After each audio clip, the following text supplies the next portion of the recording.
Hi, എല്ലാവർക്കും എൻ്റെ പുതിയൊരു വീഡിയോയിലേക്ക് സ്വാഗതം. സമയം ഇപ്പോൾ ഏകദേശം ഒരു 6 മണിയായിട്ടുണ്ടാവും.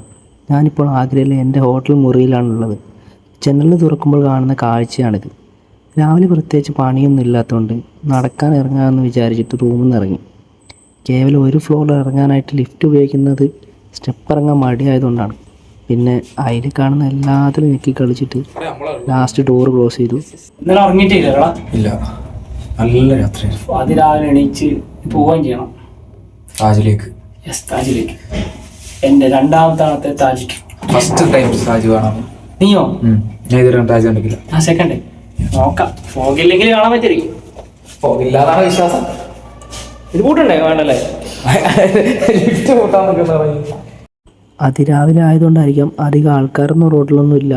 പിന്നെ ഞാൻ മുൻപ് ഒരു തവണ ആഗ്രയിൽ വന്നപ്പോൾ നിന്നിട്ടുള്ള ഹോട്ടലാണ് ആ നേരം മുമ്പിൽ കാണുന്നത്. പിന്നെ ഷെഡ് പോലെ കാണുന്നത് ഒരു ചായക്കടയാണ്. പിന്നെ എൻ്റെ ഈ ഹോട്ടലും കാര്യങ്ങളൊക്കെ വരുന്നത് ബസായി റോഡ് ഭാഗത്താണ്. भोपाल से ऊपर कम हो जाएगी महाराष्ट्र साइड में। അവിടെല്ലാം ചൂട് കുറവാ. दक्षिण हम भोपाल से आया इधर, भोपाल में गर्मी है ट्रेन से. भोपाल में गर्मी होगी. हाँ यहाँ से गर्मी ज़्यादा है. हाँ. റോഡിലെ മനുഷ്യന്മാരെക്കാട്ടിലും കൂടുതൽ പട്ടികളാണ്. ഈ പട്ടികളൊക്കെ ഭയങ്കര അഗ്രസീവാണ്, കടിക്കുമെന്നാണ് ഇപ്പോൾ സംസാരിച്ച ബായി പറഞ്ഞത്. അതുകൊണ്ട് നടക്കാൻ പോകുമ്പോൾ ഒന്ന് സൂക്ഷിച്ചോന്നും കൂടെ പുള്ളി പറഞ്ഞു. ഈ പട്ടി കടിക്കും സുഹൃത്തുക്കളെ എന്നാണ് നമ്മളെ ഈ ബയ്യ പറഞ്ഞത്. കടിച്ചാൽ നമുക്ക് വീട്ടിൽ പോകാൻ പറ്റില്ല. അതുകൊണ്ട് അങ്ങോട്ടേക്കുള്ള നടപ്പ് ഒഴിവാക്കി. എന്തായാലും നടക്കാൻ പറ്റിയില്ല.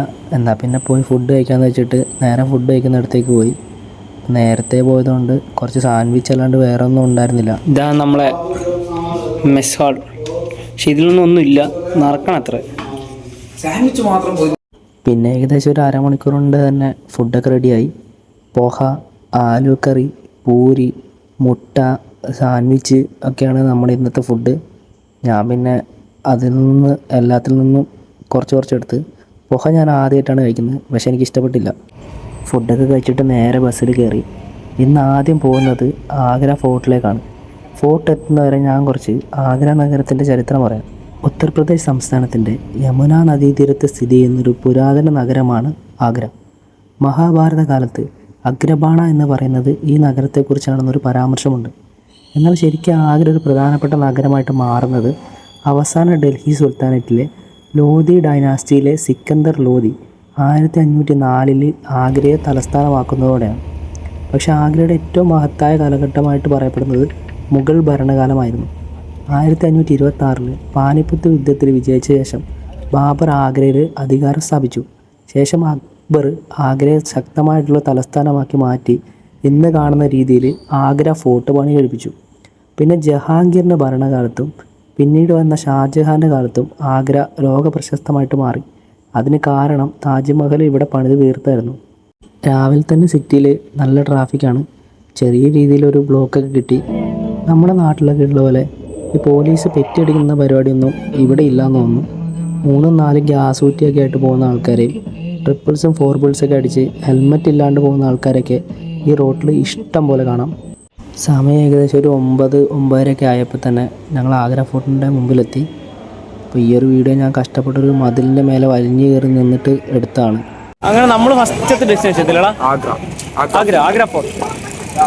ആഗ്ര ഫോർട്ട് കാണണം അല്ലേ? നീ ഇതൊക്കെ ഉണ്ടായില്ലേ ആഗ്ര ഫോർട്ടിൽ? നീ ആഗ്രയിൽ ഫസ്റ്റ് ടൈം അല്ലേ? കഴിഞ്ഞ പ്രാവശ്യം ഡൽഹി മാത്രമേ ഉണ്ടാവില്ല, ഡൽഹി മണാലി. പ്രാവശ്യം ആഗ്രയും കൂടി. നീനു ആദ്യമായിട്ടല്ലേ ആഗ്രയിൽ? എങ്ങനെയുണ്ട്? കണ്ടിട്ട് എങ്ങനെയുണ്ട്? നമ്മള് ഇപ്പൊ എത്തിയിട്ടേ ഉള്ളൂ. ആഗ്ര ഫോർട്ടിൽ നമ്മളിപ്പോ എത്തിയിട്ടേ ഉള്ളൂ. നൈസ് ആണ്. തണുപ്പ് നമുക്ക് അഡ്ജസ്റ്റ് ചെയ്യാൻ പറ്റുന്ന തണുപ്പൊക്കെയാണ്. ഈ ഫോർട്ട് കണ്ടിട്ട് ബാക്കി അഭിപ്രായം. ഈ കാണുന്നത് ഛത്രപതി ശിവജിയുടെ ഒരു പ്രതിമയാണ്. 1666 ശിവജി ആഗ്ര കോട്ട സന്ദർശിക്കുകയും അപ്പോൾ ഔറംഗസേബ് ശിവജിനെ ഇവിടെ തടവിലാക്കുകയും ശേഷം ശിവജി ഇവിടെ നിന്ന് രക്ഷപ്പെടുകയാണ് ഉണ്ടായത്. അപ്പം ശിവജിയുടെ ഒരു ധീരതയും ഒക്കെ കാണിക്കാൻ വേണ്ടിയിട്ടാണ് ഇങ്ങനൊരു സ്റ്റാച്ചു ഈ ആഗ്ര ഫോർട്ടിൻ്റെ മുമ്പിൽ സ്ഥാപിച്ചിട്ടുള്ളത്. ചെറിയ രീതിക്ക് ആൾക്കാർ കച്ചവടമൊക്കെ ചെയ്യുന്നതായിട്ട് ഇവിടെ കാണാം. പിന്നെ കരകൗശല വസ്തുക്കളും ഒക്കെ വിൽക്കുന്ന കുറച്ച് കടകളും ഈ ഭാഗത്തായിട്ടുണ്ട്. എൻ്റെ കൂടെ വന്ന എല്ലാവരും ഫോർട്ടിന് മുമ്പിലേക്ക് വളരെ സ്പീഡിൽ നടന്നു. പിന്നെ ഞാനും സമയം കളയണ്ടല്ലോ എന്ന് വെച്ചിട്ട് അവരോടെ നടന്ന് ആഗ്ര ഫോർട്ടിന് മുമ്പിലേക്ക് എത്തി. ഈ കാണുന്നത് അമർ സിംഗ് ഗേറ്റാണ്. ഇതുവഴി മാത്രമേ വിനോദസഞ്ചാരികൾക്ക് ഫോർട്ടിലേക്ക് പ്രവേശനം അനുവദിച്ചിട്ടുള്ളൂ. ധാരാളം ഫോറിനേഴ്സ് ഈ ഫോർട്ട് സന്ദർശിക്കുന്നതായിട്ട് നമുക്ക് ഇതിലൂടെ നടക്കുമ്പോൾ കാണാൻ പറ്റും. അപ്പോൾ ഈ ഫോർട്ടിൻ്റെ ഒരു ചരിത്രം നോക്കുകയാണെങ്കിൽ ഇന്ത്യയിലെ ആദ്യകാല മുഗൾ ചക്രവർത്തിമാരെല്ലാം താമസിച്ചിരുന്നൊരു കോട്ടയാണ് ഈ ആഗ്ര കോട്ട. പുരാതനമായൊരു സ്ഥലത്താണ് ഈ കോട്ട സ്ഥിതി ചെയ്യുന്നത്. പരമ്പരാഗതമായിട്ട് ബദൽഗഡ് എന്നാണ് ഇത് അറിയപ്പെട്ടിരുന്നത്. കുറച്ചു കാലത്തേക്ക് ഗസ്നി ഇത് പിടിച്ചെടുത്തു. പക്ഷേ AD 15-ാം നൂറ്റാണ്ടിൽ ചാമൺ രജപുത്രർ ഇത് കൈവശപ്പെടുത്തി. താമസിയാതെ സിക്കന്ദർ ലോധി ഡൽഹിയിൽ നിന്ന് തലസ്ഥാനം മാറ്റുകയും ആഗ്ര കോട്ടയിലെ നിലവിലുള്ള കെട്ടിടങ്ങൾ കുറച്ച് നിർമ്മിക്കുകയും ചെയ്തു. ശേഷം ആഗ്രയെ തലസ്ഥാനമായിട്ട് മാറ്റി. ഒന്നാം പാനിപ്പത്ത് യുദ്ധത്തിന് ശേഷം മുഗളന്മാർ കോട്ട പിടിച്ചടക്കി ഇവിടെ നിന്ന് ഭരണം തുടങ്ങി. AD 1530 ഹുമയൂൺ ഇവിടെ വെച്ചാണ് കിരീടധാരണം ചെയ്യപ്പെട്ടത്. അക്ബറിൻ്റെ ഭരണകാലത്താണ് കോട്ടയ്ക്ക് ഇന്ന് കാണുന്ന രൂപം ലഭിച്ചിട്ടുള്ളത്.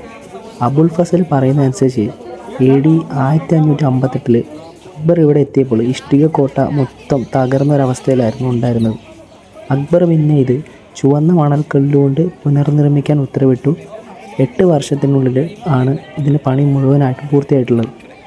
യമുന നദിയുടെ ഗതിയിൽ ക്രമരഹിതമായിട്ടുള്ള അർത്ഥവൃത്താകൃതിയിലുള്ള പ്ലാനിലാണ് ഈ കോട്ട നിർമ്മിച്ചിരിക്കുന്നത്. ഇതിൻ്റെ ഇരട്ട കൊത്തളങ്ങൾക്ക് ഏകദേശം 21 മീറ്ററിൻ്റെ ഉയരമുണ്ട്. കൂടാതെ കൃത്യമായിട്ടുള്ള ഇടവേളകളിൽ വലിയ വൃത്താകൃതിയിലുള്ള കൊത്തളങ്ങൾ നൽകിയിട്ടുണ്ട്.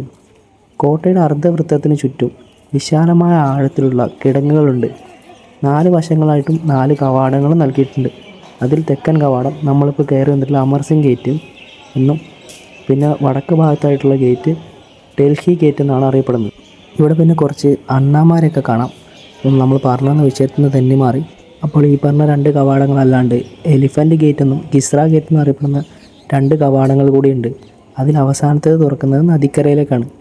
കോട്ടയ്ക്കുള്ളിൽ ഏകദേശം 500 മനോഹരമായിട്ടുള്ള കെട്ടിടങ്ങൾ നിർമ്മിച്ചതായിട്ട് അബുൽ ഫസൽ പറയുന്നുണ്ട്. പിന്നീട് ഷാജഹാൻ വെളുത്ത മാർബിൾ കൊട്ടാരങ്ങൾ പണിയാൻ വേണ്ടിയിട്ടും പിന്നെ ബ്രിട്ടീഷുകാർക്ക് സൈനിക ബാരക്കുകൾ നിർമ്മിക്കാൻ വേണ്ടിയിട്ടും ഇവയൊക്കെ പൊളിച്ച് നീക്കി. എനിക്കെങ്കിലും ഈ ഒരു ചരിത്രം വ്യക്തമായിട്ട് മനസ്സിലാക്കുന്നുണ്ടെങ്കിൽ ജസ്റ്റ് ഒന്ന് പോസ് ചെയ്തിട്ട് വായിക്കാം. 1983 യുനെസ്കോയുടെ ലോക പൈതൃക സ്മാരകങ്ങളുടെ പട്ടികയിൽ ഈ ആഗ്ര ഫോർട്ട് ഇടം പിടിക്കുന്നത്. ഇത് കോട്ടയിലേക്ക് കയറുമ്പോൾ റൈറ്റ് സൈഡിൽ കാണുന്നൊരു വഴിയാണ്. കുറേ ആൾക്കാർ ഇതിലൂടെ കയറുന്നതും ഇറങ്ങുന്നതൊക്കെ കാണാം. എൻട്രൻസ് ആണോ എക്സിറ്റ് ആണോ എന്ന് കൃത്യമായിട്ട് അറിയില്ല. പക്ഷേ ഈ മുമ്പിൽ കാണുന്നതാണ് കോട്ടയ്ക്ക് അകത്തേക്ക് കിട്ടുക മെയിനായിട്ടുള്ള എൻട്രൻസ്. ഞാനെന്തായാലും ഈ വലതുവശത്ത് കാണുന്നിടത്തൂടെ പോകാമെന്ന് വെച്ചിട്ട് അങ്ങോട്ടേക്ക് നല്ല നടന്നു. അവിടെ എന്തോ ഒരു സംഭവം കാണാം. അതിലേക്ക് കയറരുതെന്ന് പറഞ്ഞിട്ടൊരു ബോർഡൊക്കെ വെച്ചിട്ടുള്ള ഐറ്റം കാണാം. ഞാൻ നേരെ മുമ്പിൽ കാണുന്ന വഴിയിലൂടെ ഉള്ളിലേക്ക് കടക്കാമെന്ന് വിചാരിച്ചിട്ട് അങ്ങോട്ടേക്ക് നടന്നു. ഇന്നൊരു തിങ്കളാഴ്ചയാണ്. എന്നിട്ടുകൂടി അത്യാവശ്യം തിരക്കും കാര്യങ്ങളൊക്കെ ഇവിടെ ഉണ്ട്. ഈ കയറി ചെല്ലുന്നത് ഒരു ചെറിയ മിനാരമൊക്കെ ഉള്ളതിൻ്റെ അകത്തേക്കാണ്. ഇവിടെ ചെറിയ 2 ജനാലുകളൊക്കെ കാണാം. ഈ ജനലിലോട്ട് സൂര്യപ്രകാശം ഇങ്ങനെ കയറി വരുന്നത് കാണാൻ നല്ല ഭംഗിയുണ്ട്. മനോഹരമായിട്ട് കൊത്തുപണിയൊക്കെ ചെയ്ത് വെച്ചിട്ടുണ്ട് ഈ ചെറിയ സ്ഥലത്ത്. വളരെ ചെറിയൊരു മിനാരമാണ് ഇവിടെ ഉള്ളത്. അപ്പോൾ ഇതുപോലുള്ള കുറേ സ്ഥലങ്ങൾ ഈ കോട്ടയിലുണ്ട്. ഇതൊക്കെ പണിയാൻ വേണ്ടി ആളുകൾ എത്രമാത്രം കഷ്ടപ്പെട്ടിട്ടുണ്ടായിരിക്കും അല്ലേ. അതൊക്കെ വിചാരിച്ച് ഞാൻ എല്ലാ ഉള്ളിലേക്ക് നടന്നു. അപ്പോൾ കയറി ചെല്ലുമ്പോൾ എത്തുന്ന ഒരു ചെറിയ അകത്തളത്തിലേക്കാണ്. അപ്പോൾ ഇവിടെ ഇഷ്ടം പോലെ കിളിവാതിലുകളായിട്ട് ചെറിയ ചെറിയ സ്ഥലങ്ങളിങ്ങനെ കാണാം. അത് ഈ ചുറ്റിലും 4 വശത്തുമുണ്ട്. അപ്പോൾ ഇതെന്തിനുള്ളതാണെന്ന് കൃത്യമായിട്ട് എനിക്ക് മനസ്സിലായില്ല. പക്ഷേ നല്ല രസമുണ്ട് അത് കാണാൻ. മാത്രമല്ല ഒരു പ്രത്യേകതരം ഒരു ആർക്കിടെക്ചർ സംഭവമാണ് ഇവിടെ കാണുന്നത്. അപ്പോൾ അതും കടന്ന് ഞാൻ ഈ ഉള്ളിലേക്ക് കയറി കുറച്ച് ആൾക്കാർ എന്തോ ഒരു കാഴ്ചയൊക്കെ കണ്ട് പുറത്തേക്ക് വരുന്നതായിട്ട് കാണാം. ഇവിടെ നേരത്തെ കണ്ട പോലത്തെ ഒരു ചെറിയ മിനാരമുള്ള സംഭവമാണ്. വലിയ വ്യത്യാസമൊന്നും മുമ്പ് കണ്ടതിൽ നിന്ന് ഇല്ല. അതുകൊണ്ട് ഞാൻ അതിങ്ങനെ പ്രത്യേകിച്ച് നോക്കിക്കാണ്ട് മുമ്പിലേക്ക് പോയി. അപ്പം കുറേ ആൾക്കാരിങ്ങനെ ഇവിടെ നിൽക്കുന്നതായിട്ടും ഇരിക്കുന്നതൊക്കെ ആയിട്ട് കാണാം. അപ്പോൾ എന്താണ് സംഭവം എന്ന് അറിയാൻ വേണ്ടിയിട്ട് ഞാൻ അങ്ങോട്ട് പോയി നോക്കി. ചെറിയ ചെറിയ സംഭവങ്ങൾ പോലും വളരെ വൃത്തിയിലൂടെ പണിത് വെച്ചിട്ടുണ്ട്. ആൾക്കാരെ നിൽക്കുന്നിടത്തേക്ക് ഞാൻ പയ്യെ നടന്നു പോയി. എന്താണ് സംഭവം എന്ന് എനിക്ക് മുൻപേ പോയിട്ടുള്ളത് കൊണ്ട് പിടികിട്ടി. ഇവിടെ നിന്നാൽ താജ്മഹലിൻ്റെ ഒരു വളരെ ഭംഗിയുള്ള വ്യൂ നമുക്ക് കാണാൻ പറ്റും. ഫോഗായതുകൊണ്ട് നിങ്ങളെ എത്രത്തോളം കാണിക്കാൻ പറ്റുമെന്ന് അറിയില്ല. അപ്പം ദൂരെ ആ കാണുന്ന പുകമറയിൽ ഒരു നിഴൽ പോലെ കാണുന്നത് താജ്മഹലാണ്. പിന്നെ ഞാൻ പയ്യെ ഇപ്പുറ സൈഡിലേക്ക് വന്ന് നോക്കി. ഇപ്പോൾ ഇവിടെ ഗ്രില്ലൊക്കെ ഇട്ട് പൂട്ടിയിട്ട് എന്തോ ഒരു സംഭവം കാണാം. എന്താണെന്നറിയാൻ വേണ്ടിയിട്ട് ഞാൻ അതിൻ്റെ ഉള്ളിൽ കൂടെ നോക്കി. ഇപ്പോൾ എന്തോ ജയിലൊക്കെ പോലത്തെ സംഭവമാണ്. അതിൻ്റെ ഉള്ളിലും ഫുൾ ലോക്കൊക്കെ ആക്കിയിട്ട് വെച്ചിട്ടാണുള്ളത്. ജയിൽ തന്നെയാണെന്ന് തോന്നുന്നു. പിന്നെ ഈ ഭാഗത്ത് അങ്ങനെ പ്രത്യേകിച്ച് ഉള്ളിലേക്കൊന്നും കാണാനായിട്ടൊന്നുമില്ല. എല്ലാം ഇങ്ങനെ ലോക്ക് ചെയ്തിട്ടാണുള്ളത്. എന്തെങ്കിലും മെയിൻ്റെനൻസിന് വേണ്ടിയിട്ടാണോ അതോ സഞ്ചാരികൾക്ക് പ്രവേശനമില്ലാത്ത സ്ഥലമാണോ ഒന്നും കൃത്യമായിട്ട് അറിയില്ല. മൊത്തം ഇവിടെ ലോക്ക്ഡാണ്. എല്ലാ സ്ഥലവും ലോക്കാക്കി വെച്ചിട്ടാണുള്ളത്. അപ്പോൾ ഞാൻ അതുകൊണ്ട് ഇവിടെ കാണാൻ ഒന്നുമില്ലാത്തതുകൊണ്ട് പയ്യെ അവിടെ നിന്ന് ഇതൊക്കെ കണ്ടിട്ട് ഇപ്പുറത്തേക്ക് നടന്നു. പിന്നെ ഞാൻ താജ്മഹലിൻ്റെ ഒരു വ്യൂ ഒക്കെയുള്ള ഭാഗത്തേക്ക് എത്തി. പിന്നെ അവിടെ നോക്കി നിൽക്കാണ്ട് പിന്നെ മുമ്പിലേക്ക് പോയപ്പം ഇവിടെ പഴയ രീതിയിൽ നിലനിർത്തിയിട്ടുള്ള ഒരു സ്ഥലം കാണാം. അപ്പോൾ അതും കണ്ട് മുമ്പിലേക്ക് നടന്ന് നേരെ എത്തിയത് ഷാജഹാനി മഹലിൻ്റെ ഭാഗത്തേക്കായിരുന്നു. പേര് സൂചിപ്പിക്കുന്ന പോലെ തന്നെ ഷാജഹാൻ്റെ ഭരണകാലത്താണ് ഇത് പണിതിട്ടുള്ളത്. വെളുത്ത മാർബിൾ ഉപയോഗിച്ചിട്ടാണ് ഇത് ഫുള്ളും നിർമ്മിച്ചിട്ടുണ്ടായിരുന്നത്. പ്രധാനമായിട്ടും രാജകുടുംബത്തിലെ സ്ത്രീകൾക്കും രാജ്ഞിമാർക്കൊക്കെ താമസത്തിനായിട്ടായിരുന്നു ഈ മഹൽ നിർമ്മിച്ചിട്ടുണ്ടായിരുന്നത്. യമുന നദിയിലേക്ക് തുറക്കുന്ന ബാൽക്കണികളും ജനലുകളൊക്കെ ഇവിടെ ഉണ്ട്. അപ്പം ആ ഒരു ഷാജഹാനി മഹലിൻ്റെ കാര്യങ്ങളൊക്കെ കണ്ടിട്ട് ഈ മുമ്പിൽ കാണുന്ന ചെറിയൊരു കമാനത്തിലൂടെ ഞാൻ പുറത്തേക്ക് ഇറങ്ങാൻ വേണ്ടി നടന്നു. അപ്പോൾ ഇതിൻ്റെ പുറത്ത് എന്താണെന്ന് വെച്ചാൽ ഇതിൻ്റെ പുറത്താണ് പ്രശസ്തമായിട്ടുള്ള അങ്കുരി ബാഗ് എന്നറിയപ്പെടുന്നൊരു സ്ഥലമുള്ളത്. ഈ അങ്കുരി ബാഗ് എന്താണെന്ന് വെച്ചാൽ താജ്മഹലിന് മുന്നിലായിട്ട് സ്ഥിതി ചെയ്യുന്നുള്ള ഒരു മനോഹരമായിട്ടുള്ള തോട്ടമാണിത്. ഷാജഹാൻ്റെ കാലഘട്ടത്തിൽ തന്നെയാണ് ഈ തോട്ടം നിർമ്മിച്ചിട്ടുള്ളത്. ഹിന്ദി ഭാഷയിൽ മുന്തിരിവള്ളികൾക്കാണ് അങ്കൂർ എന്ന് പറയുന്നത്. ഈ മുന്തിരിവള്ളികൾ വളർത്താനായിട്ട് ഉപയോഗിച്ചിരുന്ന ഈ തോട്ടത്തെ അങ്കുരി ബാഗ് എന്ന് പറയപ്പെടുന്നത്. പ്രധാനമായിട്ടും ചാർബാഗ് ശൈലിയിലാണ് ഇവിടെ നിർമ്മിച്ചിട്ടുള്ളത്. നാലായിട്ട് വിഭജിച്ചിട്ടുള്ളൊരു സമമിത രൂപകൽപ്പന കൂടിയാണ്. വെള്ളച്ചാലുകളും ചതുരാകൃതിയിലുള്ള പാതകളുമൊക്കെ ഉള്ളൊരു ഉദ്യാനം കൂടിയാണിത്. ഈ ഉദ്യാനം എന്തിനു വേണ്ടിയിട്ടാണ് പണിതതെന്ന് വെച്ചാൽ രാജ കുടുംബത്തിലെ ആളുകൾക്ക് വിശ്രമത്തിനും വിനോദത്തിനും വേണ്ടിയിട്ടായിരുന്നു. അപ്പോൾ ഈ അങ്കുരി ബാഗ് പറയുമ്പം എന്തായാലും പറയേണ്ട ഒരു കാര്യം കൂടിയാണ് ഖാസ് മഹൽ. ഖാസ് മഹൽ എന്താണെന്ന് വെച്ചാൽ ഈ ഒരു രാജകൊട്ടാരത്തിൻ്റെ പ്രധാനപ്പെട്ട ഒരു ഭാഗമാണ് ഷാജഹാൻ്റെ കാലത്ത് പണിതിട്ടുള്ള ഈ ഖാസ് മഹൽ. ഇതും പ്രധാനമായിട്ടും മാർബിൾ കൊണ്ട് തന്നെ നിർമ്മിച്ചിട്ടുള്ളതാണ്. ഷാജഹാൻ മുംതാസിൻ്റെ കൂടെ ഏറെക്കാലം ചിലവഴിച്ച ഒരു സ്ഥലം കൂടിയായിരുന്നു ഈ ഖാസ് മഹൽ.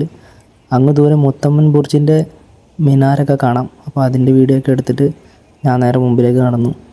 മുമ്പിലൊരു ചെറിയ കുഴി പോലത്തൊരു സംവിധാനം കാണാം. അതെന്താണെന്ന് എനിക്ക് മനസ്സിലായില്ല. അതിൻ്റെ ഉള്ളിൽ എന്താണെന്ന് നോക്കാൻ വേണ്ടിയിട്ട് അതിൻ്റെ അടുത്തേക്ക് പോയിട്ട് നോക്കി. അതിൻ്റെ ഉള്ളിലും ഒന്നുമില്ല, വെറുതെ ഇങ്ങനെ കിടക്കായിരുന്നു അത്. അപ്പം അതിൻ്റെ ഇപ്പുറം പോയിട്ട് നോക്കിയപ്പം അങ്കുരി ബാഗിനെ കുറിച്ചും ഖാസ് മഹലിനെ കുറിച്ചുള്ള ഒരു വ്യക്തമായിട്ടുള്ള ചരിത്രം ഇവിടെ എഴുതി വെച്ചിട്ടുണ്ട്. അപ്പോൾ അതിങ്ങനെ വായിച്ച് കുറച്ച് സമയം അവിടെ നിന്നിട്ട് നേരെ മുമ്പിലേക്ക് കാണുന്ന വഴി കൂടെ അങ്ങോട്ടേക്ക് നടന്നു. മുമ്പിൽ കാണുന്ന സ്റ്റെപ്പ് കയറി നേരെ ഒരു ചെറിയ സ്ഥലത്തേക്ക് എത്തി. അപ്പോൾ ഇതിൻ്റെ വീഡിയോ ഞാൻ നേരത്തെ എടുത്തുകൊണ്ട് അത് അവോയ്ഡ് ചെയ്തിട്ട് അതിൻ്റെ ലെഫ്റ്റിൽ കാണുന്ന വഴിയിലൂടെ ഉള്ളിലേക്ക് കടന്നു. അപ്പോൾ അതിൻ്റെ ലെഫ്റ്റിൽ കാണുന്ന വഴിയിലൂടെ ഉള്ളിലേക്ക് കടക്കുമ്പോൾ എത്തുന്നു ചെറിയ അതേപോലെ ഒരു സ്ഥലത്തേക്കാണ്. ഇതിന് മുമ്പിലൊരു വെളുത്ത മാർബിളിൽ ഇങ്ങനെ എഴുതി വെച്ചിട്ടുണ്ട് ജഹാനാറാന്ന്. അപ്പോൾ ജഹാനാറ എന്താണെന്ന് വെച്ചാൽ ഷാജഹാൻ്റെ മുംതാസിൻ്റെയും മൂത്ത മകളായിരുന്നു ഈ ജഹാനാര ബീഗം. മുംതാസിൻ്റെ മരണശേഷം ഏറെക്കാലം ജഹാനാര താമസിച്ചിരുന്നത് ഈ ഖാസ് മഹലിനോട് ചേർന്നുള്ള ഭാഗത്തായിരുന്നു. അപ്പോൾ അവർ താമസിച്ചിരുന്ന ഭാഗത്തെയാണ് ഈ ജഹാനാര എന്ന പേര് കൊടുത്തിട്ട് ഇവിടെ വെച്ചിട്ടുള്ളത്. ഇതിന് മുമ്പിലേക്കൂടെ ഒരു ഗ്രില്ലിട്ട സ്ഥലത്തോട് നോക്കുമ്പോൾ താഴെ ഒരു ലോണിൽ പുല്ലൊക്കെ വെട്ടിയൊരുക്കി വളരെ വൃത്തിയിൽ ആഗ്ര എന്നിങ്ങനെ എഴുതി വെച്ചിരിക്കുന്നതായിട്ട് കാണാൻ പറ്റും. അതിൻ്റെ അപ്പുറത്തൊരു ഉദ്യാനവും ദൂരെ യമുന നദിയും കാണാം. പിന്നെ നേരെ ചെന്നെത്തിയത് ജഹാംഗീർസ് ദ ചെയിൻ ഓഫ് ജസ്റ്റിസിൻ്റെ ഭാഗത്തേക്കായിരുന്നു. ഇതെന്താണെന്ന് വെച്ചാൽ സാധാരണപ്പെട്ട ആളുകൾക്ക് ചക്രവർത്തിയോട് നേരിട്ട് പരാതി അറിയിക്കാൻ വേണ്ടിയിട്ടുള്ളൊരു സിസ്റ്റമായിരുന്നു. പിന്നെ ഞാൻ നടന്നെത്തിയത് മുത്തമ്മൻ ബുർജിൻ്റെയും ജറോഗിൻ്റെയും ഭാഗത്തേക്കായിരുന്നു. അഷ്ടഭുജാകൃതിയിൽ, അതായത് 8 വശമുള്ളൊരു മനോഹര ഗോപുരമാണ് മുത്തമ്മൻ ബുർജ്. ഷാജഹാൻ തന്നെയാണിത് പണിതിട്ടുള്ളത്. യമുന നദീനെയും താജ്മഹലിനെയും കാണാൻ കഴിഞ്ഞ ഈ സ്ഥലത്താണ് ഷാജഹാനെ ഔറംഗസേബ് തടങ്കലിലിട്ടത്. ജഹ്റോഗ് എന്താണെന്നുള്ളത് എൻ്റെ മുമ്പത്തെ ഈ ലാസ്റ്റ് ക്ലിപ്പിൽ ഉണ്ട്, അതിൽ കാണാം. അത് രാജാക്കന്മാർ ജനങ്ങളോട് നേരിൽ പ്രത്യക്ഷപ്പെടാൻ ഉപയോഗിക്കുന്നൊരു ബാൽക്കണിയായിരുന്നു. ജഹ്റോഗ ദർശൻ എന്ന ചടങ്ങിലൂടെ ചക്രവർത്തിമാർ ജനങ്ങളെ കാണുകയും ആശീർവദിക്കുകയും ചെയ്യുന്നു. അപ്പോൾ ഇവിടെ നിന്ന് നോക്കിക്കഴിഞ്ഞാൽ അങ്ങ് ദൂരെ യമുന നദിക്ക് കുറുകെ ഒരു വലിയ പാലം കാണാം. യമുന ബ്രിഡ്ജാണിത്. ഇത് ആഗ്രേനെയും ലക്നൗവിനെയും കണക്ട് ചെയ്തിട്ടുള്ളൊരു പാലമായിരുന്നു. ഏകദേശം 1875 പാലം പണിതിട്ടുള്ളത്. പിന്നെ ഞാൻ നേരെ ഉള്ളിലേക്ക് വന്നപ്പോൾ കുറേ ആൾക്കാർ അധികം കൂടി ഇവിടെ ഞാൻ പയ്യെ അവിടെ നിന്ന് ഇങ്ങനെ ഇപ്പുറത്തേക്ക് നടന്നു. അപ്പോൾ ഷാജഹാൻ പണിതുകൊണ്ട് തന്നെ ഈ സ്ഥലം മുഴുവനായിട്ടും മൊത്തം മാർബിളിലാണ് പണിതിട്ടുണ്ടായിരുന്നത്. അപ്പം ഈ ഒരു മാർബിളിൽ പണിതിട്ടുള്ള ആൾക്കാരെ കുറിച്ചും അതിന് വേണ്ടിയിട്ട് എത്രമാത്രം പണം ചിലവായിട്ടുണ്ടെന്നൊക്കെ ഇങ്ങനെ വെറുതെ ചിന്തിച്ചു. ചുമ്മാ ഇങ്ങനെ ഹിസ്റ്ററിയിൽ പഠിക്കുന്നതല്ലാണ്ട് ഇതൊക്കെ നേരിട്ടിങ്ങനെ അറിയുമ്പോഴാണ് അതിൻ്റെ ഒരു ചിലവും അതിങ്ങനെ നിർമ്മിച്ചിട്ടുള്ള രീതിയും അതെത്ര മനോഹരമായിട്ടാണ് പണിത് വെച്ചിട്ടുള്ളതെന്നൊക്കെ മനസ്സിലാവുന്നത്. പിന്നെ ഇവിടെ ജോൺ സ്ട്രാച്ച് എഴുതിയിട്ടുള്ളൊരു ശിലാഫലകം സ്ഥാപിച്ചിട്ടുണ്ട്. 1880 അന്നത്തെ വൈസ്രോയ് ആയിട്ടുണ്ടായിരുന്ന ലിട്ടണും ഗവർണർ ജനറലിൻ്റെയും ഓർഡർ പ്രകാരമായിട്ടാണ് ഈ ഫലകം ഇവിടെ സ്ഥാപിച്ചിട്ടുള്ളത്. ധാരാളം തൂണുകളുള്ളൊരു ഭാഗം കൂടിയാണിത്. അപ്പം അവിടുന്ന് ഞാൻ മുമ്പിലേക്ക് നടന്ന് ഒരു പ്രധാനപ്പെട്ട ഭാഗത്തേക്ക് എത്തി. ഇവിടെ ലെഫ്റ്റ് സൈഡിലൊരു ചെറിയ ഒരു ഉദ്യാനം പോലത്തെ സംഭവമൊക്കെ കാണാം. അപ്പം ഞാൻ ഈ നടന്ന് എത്താൻ പോകുന്ന ഭാഗമാണ് തന്ത്രപ്രധാനമായിട്ടുള്ള ദിവാനി ഖാസ് എന്നറിയപ്പെടുന്നത്. ഈ ആളുകളൊക്കെ കൂടിയിരിക്കുന്നത് ദിവാനി ഖാസിൻ്റെ സമീപത്താണ്. ദിവാനി ഖാസ് എന്ന് വെച്ചാൽ ചക്രവർത്തി പ്രധാനമന്ത്രിമാരുമായിട്ടും ഈ വിദേശ ദൂതന്മാരുമൊക്കെ ആയിട്ട് രഹസ്യ കൂടിക്കാഴ്ചകൾ നടത്തിയിരുന്ന സ്ഥലമാണ്. ഷാജഹാൻ്റെ കാലഘട്ടത്തിലെ ഒരു ശില്പശൈലിയൊക്കെ നമുക്ക് ഈ ദിവാനി ഖാസിൻ്റെ ഭാഗത്ത് കാണാൻ പറ്റും. ഇത് ദിവാനി ഖാസിനെ കുറിച്ച് പറയുന്നൊരു ഫലകമാണ്. അത് വായിച്ചാൽ ദിവാനി ഖാസിൻ്റെ എക്സാക്റ്റ് ആയിട്ടുള്ളൊരു ഹിസ്റ്ററി നിങ്ങൾക്ക് മനസ്സിലാവും. അതിൻ്റെ തൊട്ടിപ്പുറത്ത് തന്നെയാണ് താക്കത്ത് ഇ ജഹാംഗീറിനെ കുറിച്ച് പരാമർശിക്കപ്പെടുന്ന ഭാഗമുള്ളത്. ഈ താക്കത്ത് ഇ ജഹാംഗീർ എന്താണെന്ന് ചോദിച്ചാൽ ജഹാംഗീർ ഉപയോഗിച്ചിരുന്ന കല്ലിൽ നിർമ്മിച്ചിരുന്ന ഒരു രാജസിംഹാസനമാണ് താക്കത്ത് ഇ ജഹാംഗീർ എന്ന് പറയപ്പെടുന്നത്. ഇത് അദ്ദേഹത്തിൻ്റെ അധികാരത്തിൻ്റെ പ്രതീകമായിട്ടുണ്ടായിരുന്ന ഈ സിംഹാസനം ജഹാംഗീറിൻ്റെ ഭരണമായിട്ട് ബന്ധപ്പെട്ടുള്ള ഒരു പ്രധാന സ്മാരകം കൂടിയാണ്. അപ്പം അത്രയും തന്ത്രപ്രധാനമായിട്ടുള്ളൊരു ഭാഗത്താണ് ഞാനിപ്പോൾ നിൽക്കുന്നത്. അപ്പോൾ അതിൻ്റെ തൊട്ടിപ്പുറത്തായിട്ടൊരു ചെറിയ ബിൽഡിംഗ് കാണാം. അപ്പോൾ അതെന്താണെന്ന് അറിയാൻ വേണ്ടിയിട്ട് അതിൻ്റെ ഭാഗത്തേക്ക് പോയി. അപ്പോൾ അതെന്താണെന്ന് വെച്ചാൽ ഇതാണ് ഷാഹി ഹമാം എന്നറിയപ്പെടുന്നൊരു ചെറിയ കെട്ടിടം. മുഗൾ രാജകുടുംബം ഉപയോഗിച്ചിരുന്നൊരു രാജകീയ സ്നാനമന്ദിരമാണ് ഈ ഷാഹി ഹമാം. ഷാജഹാൻ്റെ കാലഘട്ടത്തിൽ തന്നെയാണ് ഇത് നിർമ്മിച്ചിട്ടുള്ളത്. ചൂടുവെള്ളത്തിനും തണുത്ത വെള്ളത്തിനും വേണ്ടിയിട്ട് പ്രത്യേക സംവിധാനങ്ങൾ ഇവിടെ ഉണ്ടായിരുന്നു. രാജാവിനും രാജകുടുംബാംഗങ്ങൾക്കും സ്വകാര്യമായിട്ട് ഉപയോഗിക്കാൻ വേണ്ടിയിട്ടായിരുന്നു ഈ ഷാഹി ഹമാം രൂപകൽപ്പന ചെയ്തത്. ഈ ഷാഹി ഹമാമിലേക്കുള്ള വെള്ളം എത്തിച്ചിരുന്നത് യമുന നദിയിൽ നിന്നാണ്.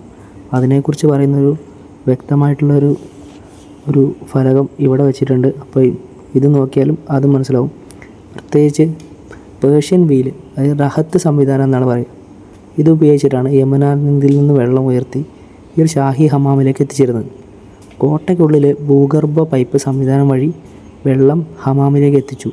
ശേഷം ചൂടുവെള്ളത്തിനായിട്ട് പ്രത്യേകമായിട്ടുള്ള ഹീറ്റിംഗ് ചേമ്പേഴ്സ് ഉണ്ടായിരുന്നു. തണുത്തതും ചൂടും ഉള്ള വെള്ളത്തിനായിട്ട് വേർതിരിച്ച ചാനലുകളും ഇവിടെ ഉണ്ടായിരുന്നു. അവിടുത്തെ കാഴ്ചയൊക്കെ കണ്ടിട്ട് നേരെ മുമ്പിലേക്ക് കാണുന്നു. ചെറിയ രീതിയിൽ കൊത്തുപണിയൊക്കെ ചെയ്തിട്ട് മാർബിളിൽ തന്നെ മൊത്തം പണികളൊക്കെ തീർത്തിട്ടുള്ളൊരു ഭാഗമാണിത്. മുമ്പിലൊരു സ്റ്റെപ്പുണ്ട്. അപ്പോൾ ആ സ്റ്റെപ്പൊക്കെ ഇങ്ങനെ കയറി നേരെ മേലെ എത്തി. കാലപ്പഴക്കം കൊണ്ടാണോ എന്നറിയില്ല, അത്യാവശ്യം ഒരു ചെളി പിടിച്ച രീതിക്കാണ് ഇവിടുത്തെ ഭാഗങ്ങളൊക്കെ ഉള്ളത്. മുമ്പിലേക്ക് 4 വശവും കെട്ടിടവും അതിന് മുമ്പിൽ ചെറിയ ലോണും കാര്യങ്ങളൊക്കെ കാണാം. അതും നോക്കിക്കണ്ട് നേരെ തിരിഞ്ഞ് നടന്നു. അപ്പം ഇവിടെ വരുന്ന ടൂറിസ്റ്റുകൾക്ക് ഈ ഗൈഡും കാര്യങ്ങളൊക്കെ അവൈലബിൾ ആണ്.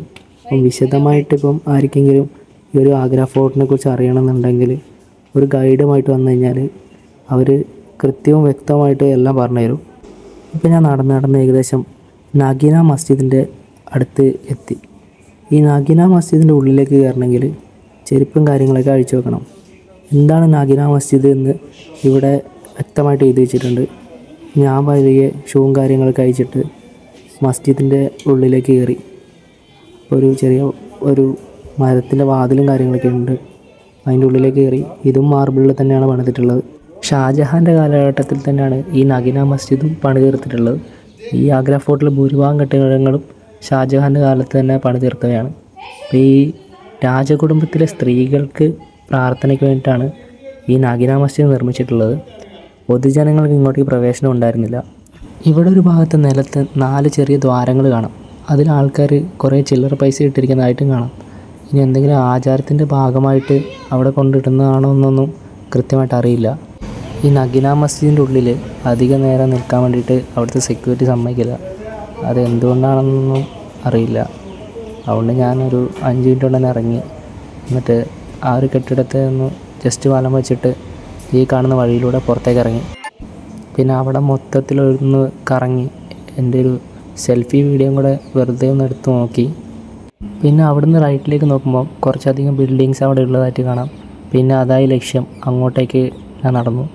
ഈ കാണുന്നത് ദിവാനി ആമിൻ്റെ ഭാഗമാണ്. ഇത് ഞാൻ ആ ഭാഗത്തേക്ക് പോയിട്ട് തിരിച്ചു വന്നിട്ടാകുമ്പോൾ വിശദമായിട്ട് പറയാം.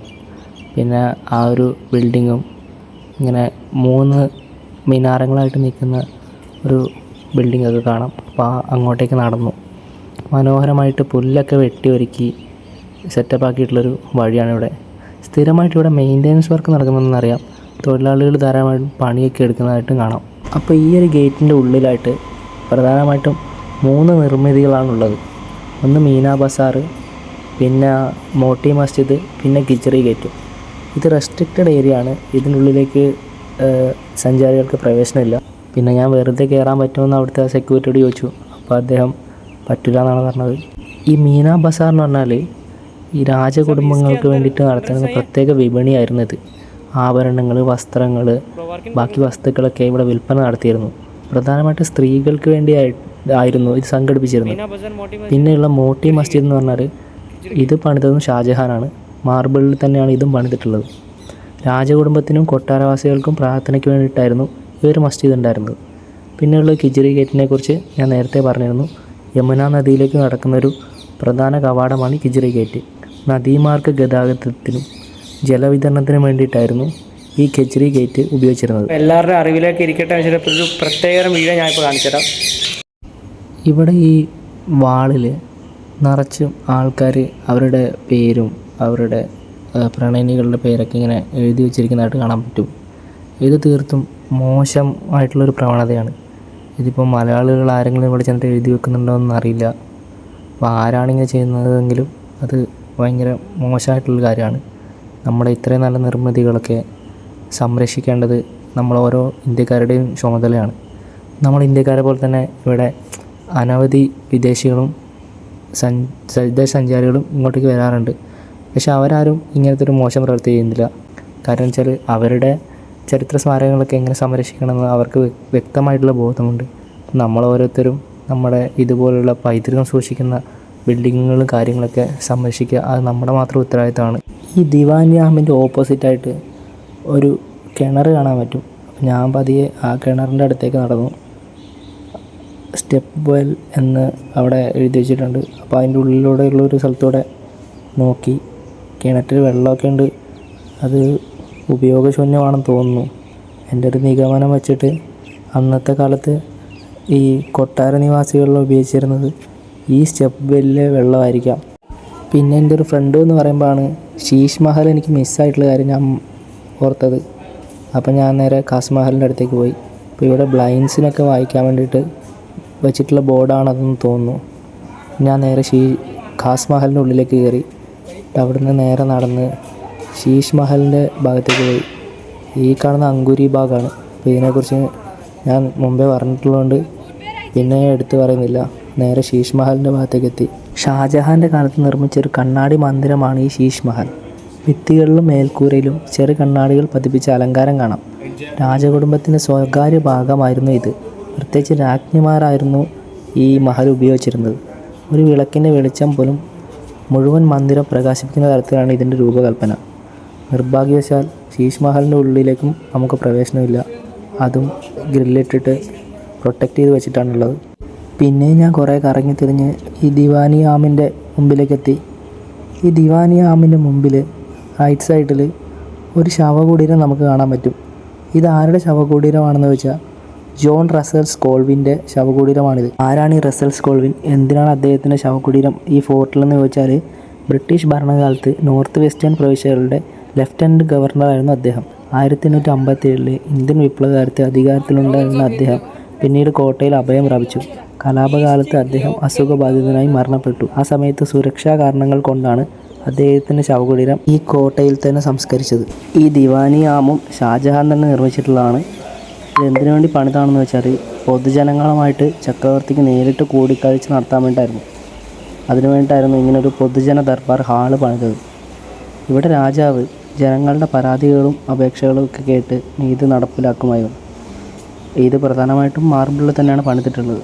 സൂക്ഷ്മമായിട്ടുള്ള കൊത്തുപണികളും കാര്യങ്ങളൊക്കെ ഇവിടെ കൊടുത്തിട്ടുണ്ട്. ചക്രവർത്തിക്കായിട്ട് നിർമ്മിച്ചിട്ടുള്ള മാർബിൾ സിംഹാസന പീഠം, അതായത് ജഹറോക്ക, ഇവിടുത്തെ ഒരു പ്രത്യേക ആകർഷണമാണ്. അപ്പോൾ അത് വെക്കാൻ വേണ്ടിയിട്ടുണ്ടായിരുന്ന സ്റ്റാൻഡാണ് ഇതെന്ന് തോന്നുന്നു. അപ്പോൾ ഇതിൻ്റെ അകത്തേക്ക് കയറാൻ പാടില്ല എന്നിട്ടൊരു ബോർഡും കാര്യങ്ങളൊക്കെ ഇവിടെ സ്ഥാപിച്ചിട്ടുണ്ട്. ഇത് കൂടാതെ അകത്ത് വളവുകളുള്ള സുന്ദരമായിട്ടുള്ള കമാനങ്ങൾ ഉള്ള തൂണുകൾ ഈ ഒരു ദിവാനിയാമിൻ്റെ പ്രത്യേകതകളാണ്. സമചതുരിതമായിട്ടുള്ള വിന്യാസം ഈ ഒരു ദിവാനിയാമിൻ്റെ മറ്റൊരു പ്രത്യേകതയാണ്. ഞാൻ പിന്നെ അവിടെ നിന്ന് പുറത്തേക്ക് ഇറങ്ങി. ഇപ്പോൾ ഞാൻ അത്യാവശ്യം ആഗ്ര ഫോർട്ടിലെ എല്ലാ ഹിസ്റ്റോറിക്കൽ സെൻറ്റേഴ്സും കവർ ചെയ്ത് കഴിഞ്ഞു. ഈ വീഡിയോയിലുടനീളം ഞാൻ ഈ ഹിസ്റ്റോറിക്കൽ സെൻറ്റേഴ്സിൻ്റെ ചരിത്രം വളരെ ചുരുക്കിയാണ് പറഞ്ഞിട്ടുള്ളത്. നിങ്ങൾക്ക് ആർക്കെങ്കിലും അത് വിശദമായിട്ട് അറിയണമെന്നുണ്ടെങ്കിൽ ഞാനത് ഡിസ്ക്രിപ്ഷനിലോ അല്ലെങ്കിൽ കമൻറ്റ് ബോക്സിലോ കൊടുത്തേക്കാം. പിന്നെ ഇനിയൊന്ന് കണ്ട് സമയം കളയാനില്ലാത്തതുകൊണ്ട് ഞാൻ നേരെ പുറത്തേക്ക് ഇറങ്ങി. ഇവിടെ ഈ പുല്ലൊക്കെ വെട്ടി ഒരുക്കി നല്ല വൃത്തിയാക്കി വെച്ചിട്ടുണ്ട്. ഇനി ഞാൻ നേരെ പുറത്തേക്ക് ഇറങ്ങുകയാണ്. ഉള്ളിൽ നിന്ന് കണ്ടു തീർക്കാനായിട്ട് പ്രത്യേകിച്ച് കാഴ്ചകളൊന്നുമില്ല. ഉച്ചയ്ക്ക് ശേഷം ഇനി ഭക്ഷണം കഴിച്ച് കഴിഞ്ഞിട്ട് താജ്മഹൽ കാണാൻ പോകാം. ശരിക്കും താജിൻ്റെ വീഡിയോ കൂടി ഇതിൻ്റെ കൂടെ ഇടേണ്ടതായിരുന്നു. പക്ഷേ അങ്ങനെ ചെയ്യുമ്പോൾ വീഡിയോയ്ക്ക് വല്ലാതെ ലെങ്ത് വരും. അതുകൊണ്ട് താജിൻ്റെ വീഡിയോ സെപ്പറേറ്റ് ഇടാം എന്ന് ഞാൻ വിചാരിക്കുന്നു. അപ്പോൾ നിങ്ങൾ ഇനി അടുത്തതായിട്ട് കാണാൻ പോകുന്നത് താജിൻ്റെ വീഡിയോ ആയിരിക്കും. ഈ വീഡിയോ ഞാൻ ഈ ആഗ്ര ഫോർട്ടിൻ്റെ മുമ്പിൽ വെച്ചിട്ട് വൈൻഡപ്പ് ചെയ്യുന്നു. അപ്പോൾ അടുത്ത വീഡിയോയിൽ കാണാം. ബൈ.